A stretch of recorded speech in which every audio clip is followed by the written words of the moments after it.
Thank you very much, Sierra and Ethan, and good morning, Pokemon trainers. We are here in Australia where we have our Day 2 coverage of the Oceania International Championship. Adam Doricott and Joe Brown will be providing the commentary for Game 1. And Adam, I'm excited. We're in Australia. It's a place known for its beautiful beaches, its carnivorous snails, and its great Pokemon action. That's true. We have carnivorous snails in Australia. I already get a little bit scared when I think about some of the nature here. There's also something you missed that absolutely dominated, so that caused a lot of problems. Pair it up with the Palafin and you can cause issues. One thing I'm really excited to see is an Iron Hands. Gavin is the kind of player who can show me that performance that I need. All right, so Gavin Michaels and Yuki Munakata. Zaninovich is our round 10 matchup. Game 1 starts now. Iron Hands and Palafin is the lead for Gavin on the top of your screen. Golden Go and Glamora for Yuki. Yep, that's going to be a really tough one to try and navigate, I think, for both trainers, right? There's a lot of powerful picks on the field, but Palafin often is one of those Pokemon that likes to try and switch out and get some wiggle room in that regard. So we'll see exactly how he wants to play the Palafin, activate 0 to hero, but isn't going to be able to do it this turn as he just protects. Yeah, the protect going right into the Palafin slot there, so no damage coming out on this turn, and of course, hitting the protect yet again there, but it looks like the attack targets into Iron Hands, and that should be the Mortal Spin because Iron Hands has been poisoned. Yep, Mortal Spin, something not everyone is running on their Glamora already, but the Iron Hands is able to bounce out with the Volt Switch. Oh no, it's the Wild Charge, sorry. But it will just get caught by that Poison Tick. So yeah, this Glamora is all about poisoning people, right? Not only the ability with the Toxic Debris, but, you know, being able to, of course, just poison with the Mortal Spin. I guess it's great in the mirror as well because it would clear the opposing toxic spikes. Don't think it's going to be relevant here, but getting bits of poison down is certainly an interesting approach to the game that we haven't seen for a while, actually, in the video game championships. Yeah, and I think this Glamora is obviously different than the multiple Glamora we saw on stream yesterday that were all choice specs. And that's actually what we saw. I believe Amelia Forbes' Glamora that was popular was also choice specs. So that's the most possible upfront damage you can have. This is a bit more of a supportive, helping the team out version of Glamora with Mortal Spin and some of the other things he has up his sleeves. But even though he's poisoned, Iron Hands is in trouble even more because Earth Power is also an option on Glamora if he ever decides to go for that attack. But Palafin does switch out into Amoonguss. That Shadow Ball goes into Iron Hands, and the Mortal Spin yet again not going to do hardly any damage. And the critical hit from the Wild Charge is going to be enough to take down the Golden Go. Yeah, the Golden Go landed the Shadow Ball into that slot, but it wasn't enough to shut it down. Of course, you know, the Mortal Spin, not known for its damage, but a really good switch into Amoonguss there, being able to, of course, come in as a poison type and deal with things that way, and just buy a little bit of breathing room and take no damage on the way in for its troubles. So this forces Yuki into the Dondozo. Iron Hands is still on the field. I mean, its time is limited because of the poison, but could definitely keep throwing down a little bit of damage in this turn. I think that's really, really important. And of course, the Amoonguss can keep it safe if it really wants to. Could just try and cause some problems that way. You're not going to get enough damage with the Mortal Spin, so that's going to be something to try and navigate. But if you're trying to go for like big single target attacks, Amoonguss can redirect them away and take them surprisingly well. Something to note as well, we haven't seen any terror types revealed so far this game, so both trainers holding onto it for a more important situation. And it really depends on who Gavin's fourth Pokemon is in this matchup because Palafin only has water attacks and Dondozo's Terra typing is Dragon, so those would be resisted attacks. Mortal Spin doing no damage, but no Terra typing, just going to Wild Charge for free, taking down half of Dondozo's HP. Iron Hands knocks itself out thanks to the recoil, but that does give Gavin a free switch in later on. The substitute is used, though, by Yuki to get that little plush in front of his Dondozo. Now you're going to have to do 25% of Dondozo's HP just to break the substitute, and you would think how Yuki wants to play it out is the leftovers recovery by the time the sub gets broken will have already negated what you lost from using substitute originally. And Yuki's playing this Dondozo endgame, right? Is trying to set it up, manages to weave in a really nice substitute. Yes, it's very low, but it is very much protected, and I don't think Amoonguss or Palafin as a combination have a real easy way to try and weave through this. So it's all about the Dondozo right now. Getting the Glamora to sleep is helpful. Does mean that the Palafin is going to be kind of left alone for a little bit. This is, of course, the hero form of Palafin as well, so that's going to be putting itself in a really good position. And yeah, it's all about the Dondozo now. Get it set up, get it behind that substitute, and basically lay down the gauntlet, right? Say to Gavin, can you do it? can you beat this pairing that I'm about to throw down on the field? As, yeah, Glamora's not doing much anymore. May as well get Commander going with the Tatsugiri switching in for it.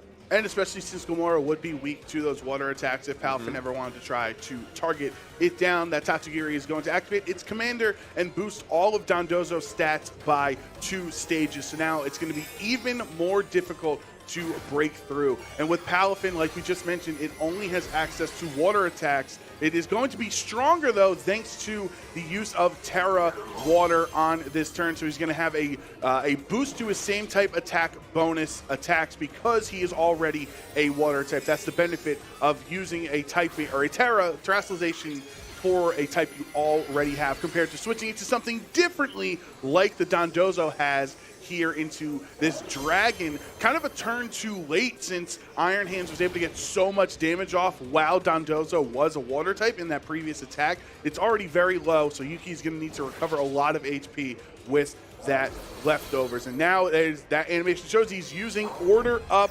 into the Amoonguss slot, which does over half of Amoonguss' HP there. So another one would have been able to knock it out if it were not thanks to this Citrus Berry, which is going to recover some health for Amoonguss, 25%, and bring it back over to over 50% here. Pollen Puff is used, though, onto Gavin's teammate with his into the Palafin to recover a little bit more health there. So really nothing too crazy happened. Yeah, the Palafin as well, missing its attack, not being able to land anything into that substitute. Probably try to catch and, push down that Glamora while it was asleep. But, of course, the Tatsugiri switches in and jumps in the mouth of Dondozo with the commander. So does just get away with it in that regard. Seems like kind of a wasted turn, but we're now just full sending on the Palafin, as I believe we would say. Does, of course, fire off the Haze. You said it just had water attacks, but this one is going to be very, very helpful. Haze is going to eliminate all of those stat boosts that Dondozo and Tatsugiri tried to set up. So now he's back down to a neutral state, and that Order Up is going to go into the Pelipper that just switched in. So Gavin has revealed his 4th Pokemon in this matchup. It is not the Baxcalibur. It is instead that Pelipper to bring the rain and boost all water attacks on the field by 50%, which is going to be obviously very beneficial for Palafin. Yeah, Palafin loves getting those extra bits of damage down, right? That's exactly what Palafin wants, and it really is all in on Palafin, right? As soon as Palafin lands a big attack, even resisted, it's going to start to hurt. And that's where, I think really Gavin just needs to find that opening to land an attack from Hero Form Palafin and is able to try and kind of punish, something that's a little bit lower health, like this Dondozo. Of course, the Terra type into Dragon is going to help out in that regard, but how many of those big hits can you take? Well, we're going to have to find out, as that sub will eventually be broken. Not this turn, though, because Yuki is just going to protect, get a little bit more leftovers, recovery for the eventual time the sub is broken. And that's really kind of the tough spot with Dondozo once you use Substitute, is a lot of times you kind of have to predict the turn that your sub will be broken, so you click Substitute again and have it up, and you don't really take any big amounts of damage. Yeah, you need to be able to get as much health back when you're going all in on the Dondozo, right? That's the big thing. You're just basically trying to make sure that when it does get its substitute broken, it's able to stick around. Maybe even, if you're feeling audacious, set up another substitute. It's a slow play, but it makes a lot of sense in a number of situations. The Palafin, though, will be getting to fire off some attacks now, trying to just break through that sub. I mean, it's going to hit. It's going to be the Dragon type, and we'll see if it's enough to get that dropped.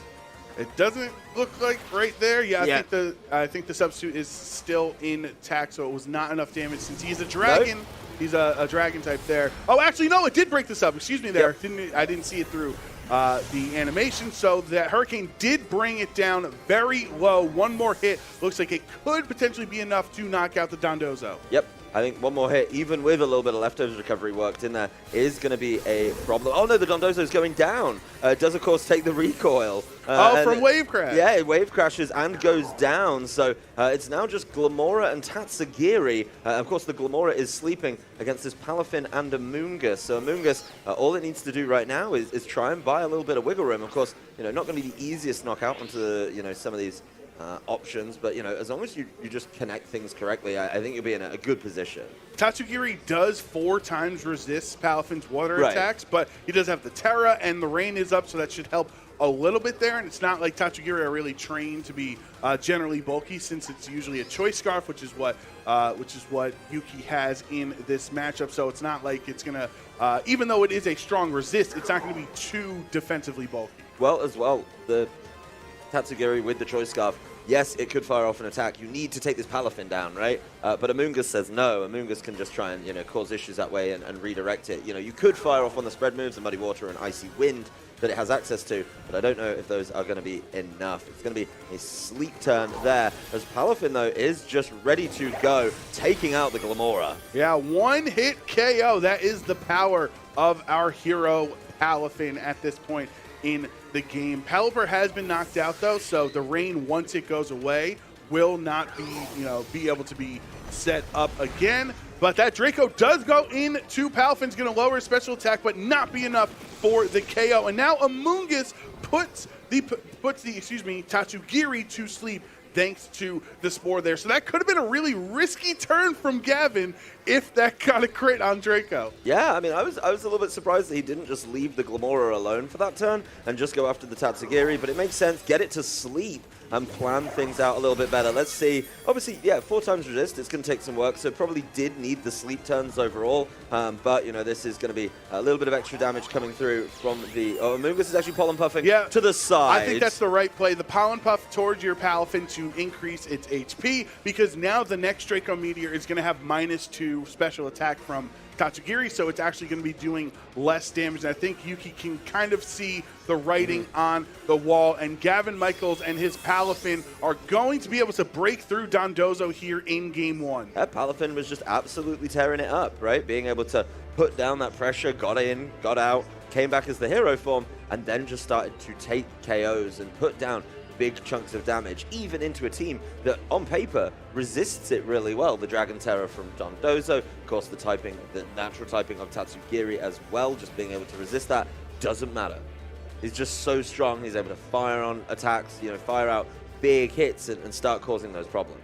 Yeah, and I think, obviously, if you are Yuki, you're going to need to make an adjustment here in Game 2, but I wonder where that is, because it's not necessarily that Yuki... I think he played pretty well. There was the Iron Hands crit on Wild Charge that knocked out Golden Go, who's a typically bulkier Pokemon that's tough to break through. And then you got the Haze to get rid of your stats, right? So that was another difficult position for you. So if you're Yuki, what kind of adjustments can you make? Because it really does seem like the team is centered around Dondozo Tatsugiri with supportive Pokemon around it, like the Glamora or Talonflame or even Mousehold. It felt like it was full send on this Dondozo build, which I kind of like. I think it can do a lot, but clearly the answer is there, right? The Haze has been revealed, and the Haze is available on the team sheet as well. So it felt a little bit odd to leave that one, as Gavin leading off just with that pairing that just worked for him in game number 1. Of course, he's got a little bit of work to do. Got to activate 0 to hero there over on the Palafin, but is he just going to be able to switch it out for free and cause some huge damage that way? Yeah, so this time around, Gavin actually leads Pelipper next to Palafin, having the rain set up already on turn 1, compared to what he did later, where in the previous game, Pelipper was his last Pokemon revealed, and Yuki with the Golden Go and Glamora. The Glamora was actually pretty cool for those first couple of turns. It wasn't taking any damage at all. It was poisoning Iron Hands. It was really kind of a problem for Gavin. The only issue was once Amoonguss put it to sleep, it became kind of not very relevant. And there is the manual switch out for Palafin. Yep, the Palafin as well, did so much work in the last game with the Jet Punch is something to note. Obviously, needing to brush up on my translations of Jet Punch, but it definitely feels like, being able to use that priority, something we talked about yesterday, was very, very helpful. Of course, get that ability going, go wild, as it looks like the strategy has definitely changed from Yuki, as it's going to be a Terra onto this Glamora with the Dark typing. So trying to help itself out a little bit, not getting completely shredded by something like this Pelipper. Yeah, that would have been super effective since it is a rock type, but instead it's just a neutral hit. Really strong though, considering because the rain is up. That's why it was still doing more than half. But he's going to recover some HP thanks to the berry. And the Shadow Ball brings Pelipper down to its Focus Sash. There's not really any bulk on that Pokemon. Now it's at 1 HP, and all you need to do is 1 HP of damage with the Mortal Spin to get the KO onto Pelipper and poison the Iron Hands. However, this does let the Palafin switch back in for free if Gavin does choose so. Yeah, I think that's actually kind of what Gavin wanted, right? Is he gets the pivot around to the Iron Hands, which was very good, and just gets a little bit of room. It's going to be the Amoongus, so doesn't want to take advantage of the rain that's set up now, but I think this pairing together should be in a solid position to maybe open up the door and force Yuki's hand a little bit so the Palafin knows what it has to target a little bit easier and can kind of game plan more. You know, maybe if he sees the Dondozo, he can guess that it's going to be Dondozo Tatsugiri and then play accordingly to that. So waiting to see the third and potentially fourth Pokemon. Very smart when Palafin is something that can close out a game as well.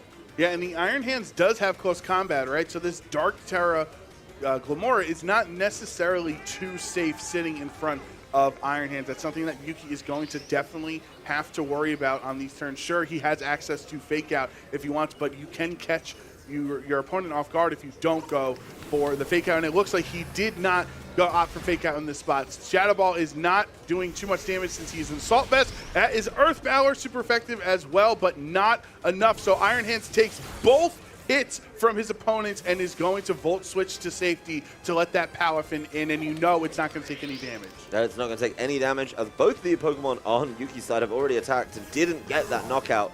So now Palafin's on the board. It's still in the rain. It's a nice pivot around, and I'm pretty sure Amoongus is going to be able to just deal with one of those threats. There it is. Let's get that Glamora back to sleep.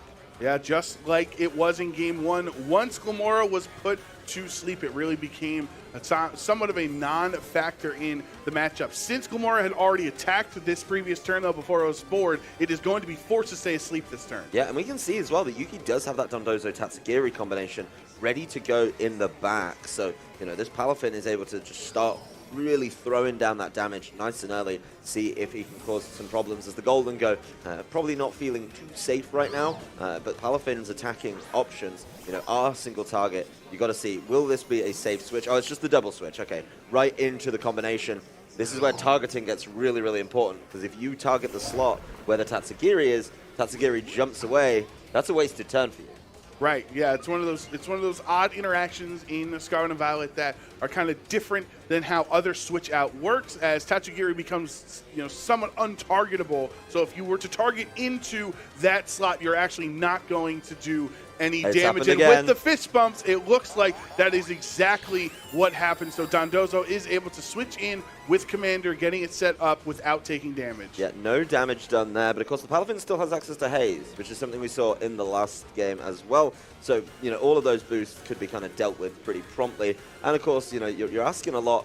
You know, what can this Amoongus do? The Amoongus can also keep things safe, and yes, Yuki's a lot healthier, so maybe that substitute strategy is going to play out a little bit different. You know, last time he went for the substitute strategy, it was in a stickier situation because it was already about half health. But now at full health, you've got a lot more time and a lot more wiggle room, especially when that substitute is dropped. And Dondozo has to stay a water type since as the haze comes out, it's going to get rid of all of those stat boosts, but Glamora has already used the terrestrialization on Yuki's end. That's great against Palafin, who only has water attacks. Not so great against the Iron Hands, who has access to Wild Charge, which we saw how much it can do. But Iron Hands' days are numbered in this matchup because of how low its HP is already, and it looks like maybe one more turn with that poison for Iron Hands. Yeah, but the Iron Hands, you know, if it can stick around after this turn, you know, still going to be in a great position. Dondozo has to be careful, right? It's desperately trying to get its stats back up, or at least its attack through the use of Order Up. But if you start going for those Order Ups, you can get caught by Fake Outs, you can get caught by Wild Charges, and then just the ridiculous amount of damage that Palafin pops down. Of course, this Iron Hands, you know, just... This is probably the matchup I like to see it in, and it feels like it's in a good position. Of course, you know, only Gavin really knows the numbers and knows exactly how much can stick around. Is saving it for later, though.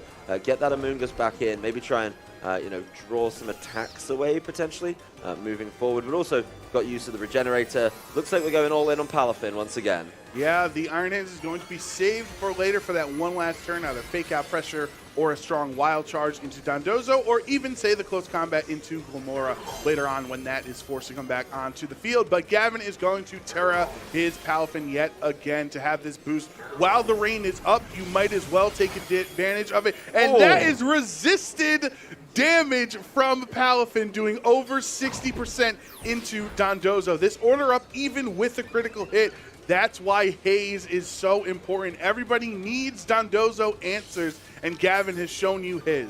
It didn't even look that resisted, Joe. I mean, it still did well over half. Like, I know it's a very strong Pokemon. Obviously, the Rain, the Water Terror, it's going to hurt. But that is a crazy amount of damage to just be dropping down on one turn of the field. One thing I will say, planning forward, you know, the amount of damage you take just dealing with this Dondozo, you know, wave crashing it, you've really got to make it up with the Pollen Puff. But Gavin is so committed to making sure this Dondozo gets no wiggle room in this game, hazing away the order up boosts again and again. So I think, I saw as this Pollen Puff is going to heal up the Palafin over, back into the green. I saw like kind of a displeased Gavin in the monitor there, and I think he might have thought that Yuki was going to protect that turn, so it was a free turn to go for Haze, but instead he didn't. That could have been extra damage that was used on that turn, because now here is the Protect. Yeah, Protect coming through from the Dondozo. Of course, just getting that leftovers recovery, trying to push Yuki back into a position where, without the Rain in particular, these wave crashes are going to be a lot more manageable to take as well. Amoonguss going for an attack into the Dondozo as well, so not able to get anything done, but all Yuki gets is that leftovers recovery between turns, and it's still going to be tight. I mean, yes, of course, it is very tricky without the Rain to be able to do that, something that Gavin's not going to be able to reset because of the Palapa going down early doors, but you do have to wonder, can Dondozo get itself in a position to close out this game? See that it's going to be Substitute that's being hovered by Yuki here. So just thinking, now I'm at a little bit over half. Do I have the wiggle room? And I think when you're facing down an Amoonguss and a Palafin, the Amoonguss obviously not providing that much of a threat to it, I think you do. I think this is now probably the time that you need to work it in and then just, try and play this order up, build up game once again. But Palafin is going to try and just deal with this with another monstrous wave crash. Ooh, that brings it down into the red, but is not enough to knock it out. Going to have a little bit of recoil damage on Gavin's side as well.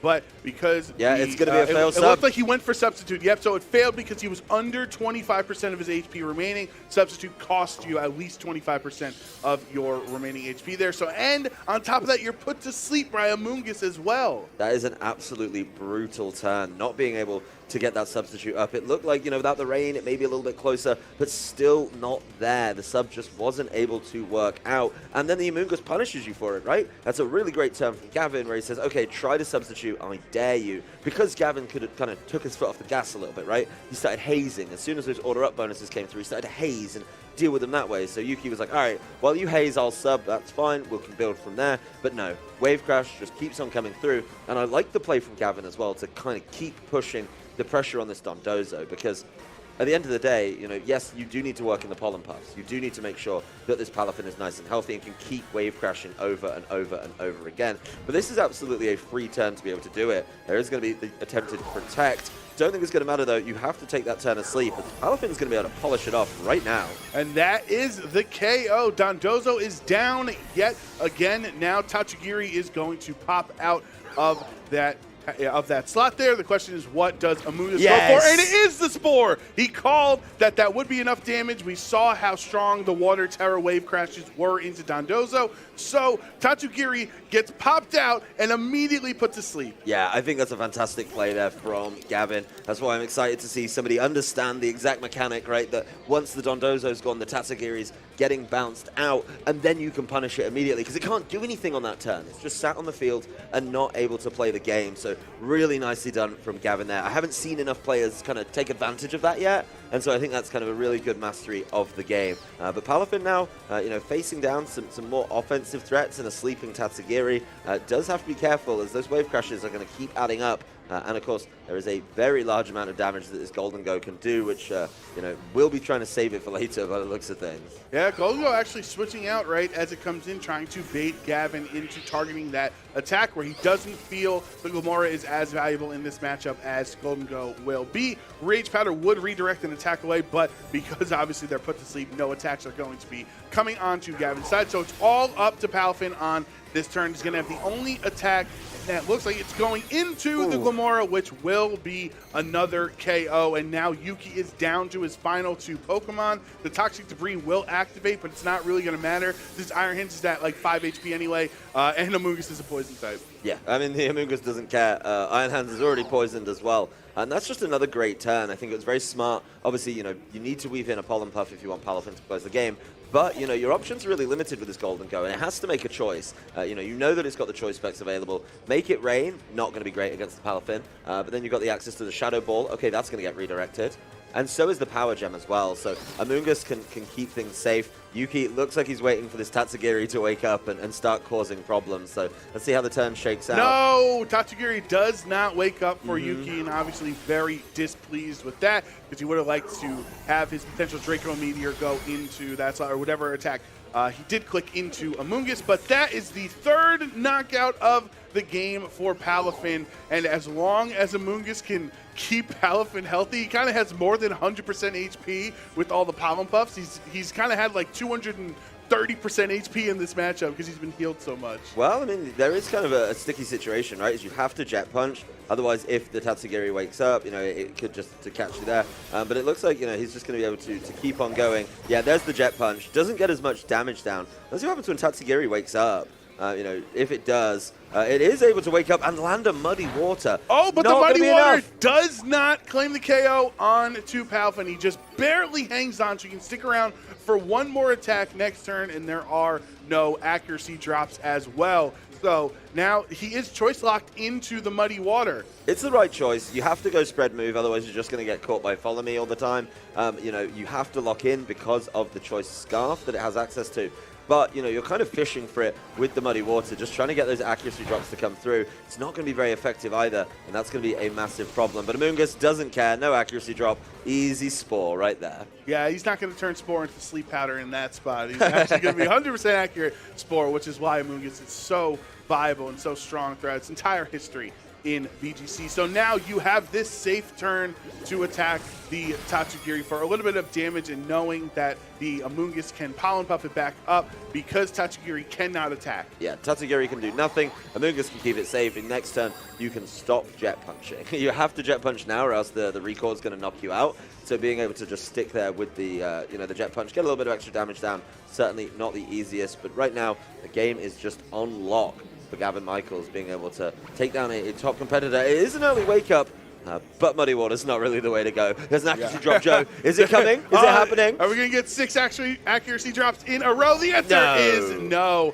2 resisted Pokemon that don't worry about the damage Muddy Water provides, and that will be a knockout. Palafin gets all 4 knockouts in this matchup, and Gavin Michaels is going to win our round 10 match over Yuki. For anyone who wasn't convinced, that is why I am a Palafan.